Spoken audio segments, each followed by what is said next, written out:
Ricky ಎಂಬ ಶಿಶು ಇತ್ತೀಚೆಗೆ ಜನಿಸಿದನು. ಆದರೆ ಅವನ ಬೆನ್ನಿನ ಮೇಲೆ ಕೋಳಿಯಂತೆ ರೆಕ್ಕೆಗಳು ಮೊಳೆಯಲು ಆರಂಭಿಸಿದವು. ಇದನ್ನು ಕಂಡ ತಾಯಿ ಬೆಚ್ಚಿ ಬಿದ್ದು ತಕ್ಷಣ ಗಾಯವನ್ನು ತೊಳೆದು ಸ್ವಚ್ಛಗೊಳಿಸಿದಳು. ರಕ್ತದ ಗುರುತುಗಳನ್ನು ತೊಳೆದರೂ ರೆಕ್ಕೆಗಳು ಮಾಯವಾಗುವ ಲಕ್ಷಣವೇ ಕಾಣಲಿಲ್ಲ. ಅವನು ಆಕಸ್ಮಿಕವಾಗಿ ಹಾರಿ ಹೋಗಬಾರದೆಂಬ ಭಯದಿಂದ ಮಗುವನ್ನು ತೊಟ್ಟಿಲಲ್ಲಿ ಇಟ್ಟು ಬಟ್ಟೆಯಿಂದ ಮುಚ್ಚಿ ಕ್ಲಿಪ್ಗಳಿಂದ ಬಿಗಿಯಾಗಿ ಕಟ್ಟಿದಳು. ರಾತ್ರಿ ಊಟದ ವೇಳೆ ಅವನ ಅಕ್ಕ ರಿಕ್ಕಿಯನ್ನು ವೈದ್ಯರ ಬಳಿಗೆ ಕರೆದೊಯ್ಯೋಣ ಎಂದು ಸಲಹೆ ನೀಡಿದಳು. ಆದರೆ ತಾಯಿ ಹೊರಗಿನವರು ಅವನಿಗೆ ಹಾನಿ ಮಾಡಬಹುದು ಎಂಬ ಆತಂಕದಿಂದ ಆ ಸಲಹೆಯನ್ನು ತಿರಸ್ಕರಿಸಿದಳು. ಜೊತೆಗೆ ಈ ವಿಷಯವನ್ನು ಯಾರಿಗೂ ಹೇಳಬಾರದು ಎಂದು ಅಕ್ಕನಿಗೆ ಸೂಚಿಸಿದಳು. ಕೆಲವೇ ದಿನಗಳಲ್ಲಿ ರಿಕ್ಕಿಯ ರೆಕ್ಕೆಗಳು ಇನ್ನಷ್ಟು ದೊಡ್ಡದಾಗಿ ಬಟ್ಟೆಗಳನ್ನು ಹರಿದು ಹಾಕುವಷ್ಟು ಬಲವಾಗಿ ಬೆಳೆಯುತ್ತಾ 1 ಮೀಟರ್ ಉದ್ದಕ್ಕೆ ತಲುಪಿದವು. ತಾಯಿ ಟೇಪ್ ಹಾಕಿ ರಿಕ್ಕಿಯ ರೆಕ್ಕೆಗಳನ್ನು ಬಿಗಿಸಲು ಪ್ರಯತ್ನಿಸಿದರೂ ಅವು ಮತ್ತೆ ಮುಕ್ತವಾಗಿ ಬಿಡುತ್ತಿದ್ದವು. ಕೊನೆಗೆ ಬಟ್ಟೆಗಳಲ್ಲಿ ರಂಧ್ರಗಳನ್ನು ಕತ್ತರಿಸಿ ರೆಕ್ಕೆಗಳನ್ನು ಹೊರಗೆ ಬಿಡಬೇಕಾಯಿತು.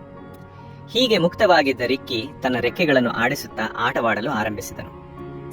ಒಂದು ದಿನ ತಾಯಿ ಗ್ರಂಥಾಲಯಕ್ಕೆ ಹೋಗಿ ಪಕ್ಷಿಗಳ ಪುಸ್ತಕಗಳನ್ನು ಹುಡುಕಿದಳು. ನಂತರ ಮಾರುಕಟ್ಟೆಯಲ್ಲಿ ಟರ್ಕಿ ರೆಕ್ಕೆಗಳನ್ನು ಹೋಲಿಸಿ ನೋಡಿದರೂ ಅವಳ ಹುಡುಕಾಟಕ್ಕೆ ಉತ್ತರ ಸಿಗಲಿಲ್ಲ. ದಿನಗಳು ಕಳೆದಂತೆ ರಿಕ್ಕಿಯ ರೆಕ್ಕೆಗಳು ಇನ್ನಷ್ಟು ದೊಡ್ಡದಾಗ್ತಾ ಹೊಸ ರೆಕ್ಕೆಗಳು ಮೊಳಕೆಯೊಡೆಯುತ್ತಾ ಅವನ ಹಾರಾಟವನ್ನು ರಕ್ಷಿಸುತ್ತಿದ್ದವು. ತಾಯಿ ಕೃತಕ ವಸ್ತುಗಳನ್ನು ಸೇರಿಸಿ ರಿಕ್ಕಿಗೆ ರಕ್ಷಣಾ ಉಡುಪುಗಳನ್ನು ತಯಾರಿಸಿದಳು. ತಲೆಗೆ ಹೆಲ್ಮೆಟ್ ಕೂಡ ಖರೀದಿಸಿದಳು. ತಾಯಿ ಮತ್ತು ಅಕ್ಕ ಕೈ ಬಿಡುತ್ತಿದ್ದಂತೆಯೇ ರಿಕ್ಕಿ ತನ್ನ ರೆಕ್ಕೆಗಳನ್ನು ಬಡಿದು ಮೊದಲ ಬಾರಿಗೆ ಹಾರಲು ಆರಂಭಿಸಿದನು. ಆ ದೃಶ್ಯವನ್ನು ಕಂಡ ತಾಯಿ ಮತ್ತು ಅಕ್ಕ ಬೆಚ್ಚಿ ಬಿದ್ದರು. ರಿಕ್ಕಿ ಬೆಳಕಿಗೆ ತುಂಬಾ ಸಂವೇದನಾಶೀಲನಾಗಿದ್ದನು. ಯಾವಾಗಲೂ ಹೊಳೆಯುವ ದೀಪಗಳ ಕಡೆಗೆ ಹಾರುತ್ತಿದ್ದನು. ದೀಪಕ್ಕೆ ತಾಗದಂತೆ ತಾಯಿ ತಕ್ಷಣ ಅಕ್ಕನಿಗೆ ಬೆಳಕು ಆರಿಸು ಎಂದು ಹೇಳಿದಳು. ಬೆಳಕು ಆರಿದ ಕೂಡಲೇ ರಿಕ್ಕಿ ನೇರವಾಗಿ ಕಿಟಿಕಿಯ ಕಡೆಗೆ ಹಾರಿದನು. ಆದರೆ ಪಾರದರ್ಶಕ ಗಾಜಿಗೆ ಬಡಿದು ನೆಲಕ್ಕೆ ಬಿದ್ದನು. ತಾಯಿ ತಕ್ಷಣ ಅವನನ್ನು ಎತ್ತಿಕೊಂಡು ಗಾಯವಾಗಿದೆಯೇ ಎಂದು ಕಾಳಜಿಯಿಂದ ನೋಡಿದಳು.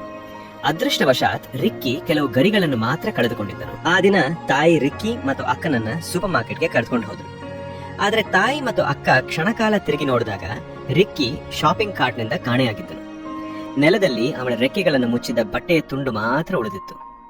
ತಾಯಿ ಮೇಲಕ್ಕೆ ನೋಡಿದಾಗ ರಿಕ್ಕಿ ಸೂಪರ್ ಮಾರ್ಕೆಟ್ನ ಮೇಲ್ಛಾವಣಿಯಲ್ಲಿ ಹಾರಾಡುತ್ತಿದ್ದನು. ಕೆಳಗೆ ನಿಂತಿದ್ದ ಜನರು ಬೆಚ್ಚಿ ಬಿದ್ದು ತಮ್ಮ ಫೋನ್ಗಳನ್ನು ತೆಗೆದು ಈ ವಿಚಿತ್ರ ದೃಶ್ಯವನ್ನು ಚಿತ್ರೀಕರಿಸಲು ಆರಂಭಿಸಿದರು. ತಾಯಿ ಮತ್ತು ಅಕ್ಕ ತಕ್ಷಣ ರಿಕ್ಕಿಯ ಹಿಂದೆ ಓಡಿದರು. ತಾಯಿ ಅವನು ಬೆಳಕಿಗೆ ಬಡಿದು ಗಾಯವಾಗಬಹುದು ಎಂಬ ಭಯದಿಂದ ಆತಂಕಗೊಂಡಳು. ಎಷ್ಟೇ ಕರೆದರೂ ರಿಕ್ಕಿ ಪ್ರತಿಕ್ರಿಯಿಸದೆ ಆಟವಾಡುತ್ತಾ ಹಾರಾಡುತ್ತಿದ್ದನು. ಅಷ್ಟರಲ್ಲಿ ಭದ್ರತಾ ಸಿಬ್ಬಂದಿ ಏಣಿ ಹಿಡಿದು ಬಂದರು. ಆದರೆ ಎಷ್ಟೇ ಎತ್ತರಕ್ಕೆ ಹತ್ತಿದರೂ ರಿಕ್ಕಿಯನ್ನು ಹಿಡಿಯಲು ಸಾಧ್ಯವಾಗಲಿಲ್ಲ. ಅವನು ತುಂಬಾ ಚುರುಕಾಗಿ ಚಲಿಸುತ್ತಿದ್ದನು. ತಾಯಿ ಮ್ಯಾನೇಜರ್ಗೆ ಬೆಳಕುಗಳನ್ನು ಆರಿಸಿದ್ರೆ ಸಹಾಯವಾಗಬಹುದು ಎಂದು ಸಲಹೆ ನೀಡಿದಳು. ಬೆಳಕಿಗೆ ತುಂಬಾ ಸಂವೇದನಾಶೀಲನಾಗಿದ್ದ ರಿಕ್ಕಿ ದೀಪಗಳ ಆರಿದಾಗ ಶಾಂತವಾಗಬಹುದು ಎಂದು ತಾಯಿ ಭಾವಿಸಿದಳು.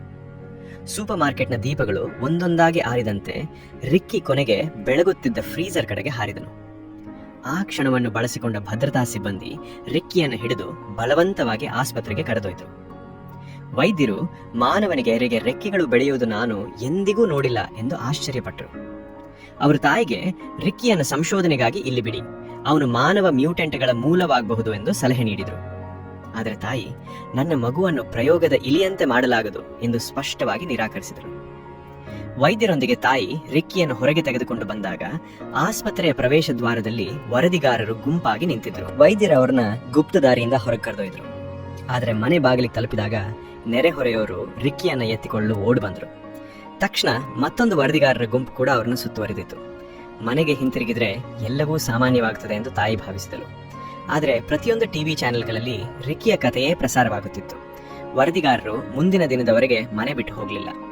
ತಾಯಿ ಏನು ಮಾಡಬೇಕು ಎಂಬ ಗೊಂದಲದಲ್ಲಿ ವೈದ್ಯರನ್ನು ಕರೆದು ಶಸ್ತ್ರಚಿಕಿತ್ಸೆಯಿಂದ ರಿಕ್ಕಿಯ ರೆಕ್ಕೆಗಳನ್ನು ತೆಗೆದುಹಾಕಬಹುದೇ ಎಂದು ಕೇಳಿದಳು. ವೈದ್ಯರು ಗಂಭೀರವಾಗಿ, ರೆಕ್ಕೆಗಳ ಎಲುಬುಗಳು ಅವನ ಹೃದಯಕ್ಕೆ ನೇರವಾಗಿ ಜೋಡಿಸಿಕೊಂಡಿವೆ. ಅವನು ತೆಗೆದರೆ ಅವನ ಪ್ರಾಣ ತಕ್ಷಣವೇ ಹೋಗಬಹುದು. ಆದ್ದರಿಂದ ಇದು ಸಾಧ್ಯವಿಲ್ಲ ಎಂದು ಹೇಳಿದರು. ಆ ಮಾತು ಕೇಳಿ ತಾಯಿಯ ಮನಸ್ಸು ಕುಸಿದರೂ ತನ್ನ ಮಗುವನ್ನು ಜೀವಂತವಾಗಿ ಇಟ್ಟುಕೊಳ್ಳುವುದು ಮುಖ್ಯವೆಂದು ಅರಿತುಕೊಂಡಳು. ಕೊನೆಗೆ ರಿಕ್ಕಿಯ ರೆಕ್ಕೆಗಳು ಅವನ ಜೀವನದ ಅವಿಭಾಜ್ಯ ಭಾಗವಾಗಿವೆ ಎಂಬುದನ್ನು ಒಪ್ಪಿಕೊಳ್ಳಬೇಕಾಯಿತು.